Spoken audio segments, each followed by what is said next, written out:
नमस्कार मित्रांनो. जसं आपण लास्ट लेक्चरमध्ये बघितलं होतं की how to convert unlike to like fractions. Okay. आपण ॲडिशन ऑफ फ्रॅक्शन्स घ्यायच्या अगोदर एक टॉपिक आपला एक राहिला होता, तो होता सिम्प्लिफिकेशन ऑफ फ्रॅक्शन्स. ओके, म्हणजे फ्रॅक्शन्सला सिम्प्लिफाय कसं करायचं. ठीक आहे. आता बघ कसं आहे की याच्यामध्ये आपण मोस्टली काय करतो की डिव्हिजिबिलिटी टेस्ट वगैरे जे आहे त्या इथे आपण यूज करतो सिम्प्लिफिकेशन ऑफ फ्रॅक्शन्ससाठी. ठीक आहे. काही स्टुडंट्सला काय असतं ह्या ठिकाणी की डिव्हिजिबिलिटी टेस्टमध्ये भरपूरसा प्रॉब्लेम्स असतात. म्हणजे त्यांना कळत नाही ह्या ठिकाणी की मोठे मोठे नंबर जे आहे ते कोणत्या नंबरने डिवाईड होणार. ओके, म्हणजे कोणत्या नंबरने ते डिवाईड होणार. तर अशा वेळेस आपण काय करतो, मग सिम्पली आपण नाही का HCF वाली मेथड जी आहे आपण यूज करतो. बघा, आपण जेव्हा अनलाईकचं लाईक केलं होतं तर त्यावेळेस आपण LCM काढलं होतं डिनॉमिनेटरचं. पण आता आपण काय करणार आहे की आपल्याकडे सिम्प्लिफाय करायचं आहे, आपल्याकडे एकच फ्रॅक्शन्स आहे, तर त्या एकाच फ्रॅक्शनचा आपण करतो ह्या ठिकाणी HCF फाइंड करतो. ओके. आता बघा इथे जेव्हा बघा इकडे एक सेकंड. हां, when we find simplification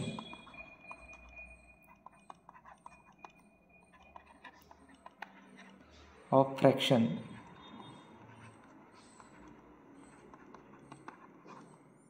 then find HCF of numerator and denominator. ठीक आहे. म्हणजे आपण जेव्हा सिम्प्लिफिकेशन जेव्हा करतो कोणत्याही फ्रॅक्शनला, तर त्याचा न्यूमरेटर आणि डिनॉमिनेटर जे आहे त्यांचं आपल्याला काढावं लागेल ह्या ठिकाणी HCF म्हणजे काय असतं ह्या ठिकाणी. HCF म्हणजे highest common factor. Okay, highest common factor. ठीक आहे, हे याचं मिनिंग असतं या ठिकाणी. किंवा आपण HCFला नाही का अजून GCD पण आपण म्हणू शकतो या ठिकाणी. ओके, तर असा हा आपला एक वे आहे सिम्प्लिफिकेशनचा. आता बघा, जसं आपण फर्स्ट बघितलं की आपण जेव्हा सिम्प्लिफाय करतो कोणत्याही फ्रॅक्शनला त्याचा आपण फाइंड करतो HCF. ओके. आता बघा, आपण काही एक्झाम्पल्स घेऊ म्हणजे तुम्हाला ती आयडिया क्लिअर होऊन जाईल.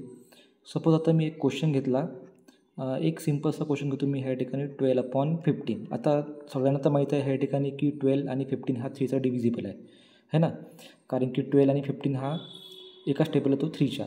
पण आता मला काय करायचं आहे ह्या ठिकाणी की मी एक सिम्पल एक्झाम्पल का बरं घेतला, कारण की आपला HCF फाइंड करून त्याचा चेक करायचा आहे. ठीक आहे. आता HCF म्हणजे काय असतो बघा, जसं की आपण जेव्हा HCF काढतो, HCF काढताना काय असतं ह्या ठिकाणी की हा झाला इथे तुमचा 12, हा झाला ह्या ठिकाणी 15. आपल्याला काय करायचं आहे, HCF मध्ये दोन्ही पण नंबर अशा नंबरने डिवाईड झाले पाहिजे, दोन्ही पण नंबर एकाच नंबरने डिवाईड झाले पाहिजे. जसं की सपोज आता इथे मी घेतला ह्या ठिकाणी 3 घेतला, 3च्या टेबलला 12 पण येतो, म्हणजे 3 4 जा 12, आणि 3च्या टेबलला 15 पण येतो, 3 5 जा 15 है ना.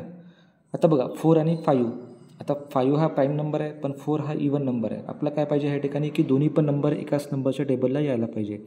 पण 4 येतो 2च्या टेबलला, 5 येतो 5च्या टेबलला, म्हणजे हा आता होणार नाही. म्हणजे इथे आपल्याला काय करावं लागेल, हे कॅल्क्युलेशन स्टॉप करावं लागेल. ठीक आहे. आता हे कॅल्क्युलेशन स्टॉप केल्यावर तुमचं जे HCF आलं, तुमचं HCF काय आलं ह्या ठिकाणी 3 आलं है ना. आता जेव्हा आपण याला सिम्प्लिफाय करतो तर सिम्प्लिफायमध्ये काय असतं नेमकं की आपल्याकडे जो एक फ्रॅक्शन जो आहे 12/15, त्या 12/15ला आपण डिवाईड करणार आहे HCFने, त्याला आपण डिवाईड करणार आहे HCFने. ठीक आहे. आता HCF काय काढला आपण ह्या ठिकाणी 3 काढला, म्हणजे 3ने आपण याला काय करणार आहे, डिवाईड करणार आहे न्यूमरेटर आणि डिनॉमिनेटरला. ठीक आहे. आता याला डिवाईड केल्यानंतर आन्सर काय भेटणार, 3 4 जा 12 आणि 3 5 जा 15, म्हणजे ह्या दोन्ही पण नंबरचा HCF काय असला पाहिजे, नेहमी 1 असला पाहिजे. ठीक आहे. हा झाला एक सिम्पलसा क्वेश्चन रिगार्डिंग सिम्प्लिफिकेशन्स. ओके. आता अजून एक क्वेश्चन घेऊ आपण, म्हणजे तुम्हाला अजून थोडी आयडिया ही क्लिअर होऊन जाईल. पण तुम्हाला याच्या पहिले नाही का जे HCF आहे HCF काढता आलं पाहिजे. ओके. आता बघा, हा नेक्स्ट क्वेश्चन जो आहे 46/54. आता याला आपलं सिम्प्लिफाय करायचं आहे. ठीक आहे. आता थोडासा क्वेश्चन हा वेगळा आहे, कारण की 46 आपल्याला माहीत नाही कोणत्या टेबलला येतो. टेबल त्याआधी लर्न करावं लागेल, किंवा डिव्हिजिबिलिटी टेस्ट आपल्याला माहीत पाहिजे. तर आपण काय करणार आहे ह्या ठिकाणी आपली HCF वाली मेथड जी आहे ती आपण परत यूज करणार आहे, ज्यात आपण काय करणार सर्वात पहिले HCF म्हणजे फॅक्टर्स फाइंड करणार. इथे 46 आणि 54चा. आता बघा 46 आणि 54 दोन्ही पण नंबर हे काय आहे, इवन नंबर्स आहे. आणि इवन नंबर जे आहे हे नेहमी 2चे डिव्हिजिबल असतात. म्हणजे हे दोन्ही पण नंबर आपण 2ने डिवाईड करणार. 2 2 जा 4, 2 3 जा 6, 2 2 जा 4, रिमाइंडर 1, 2 7 जा 14.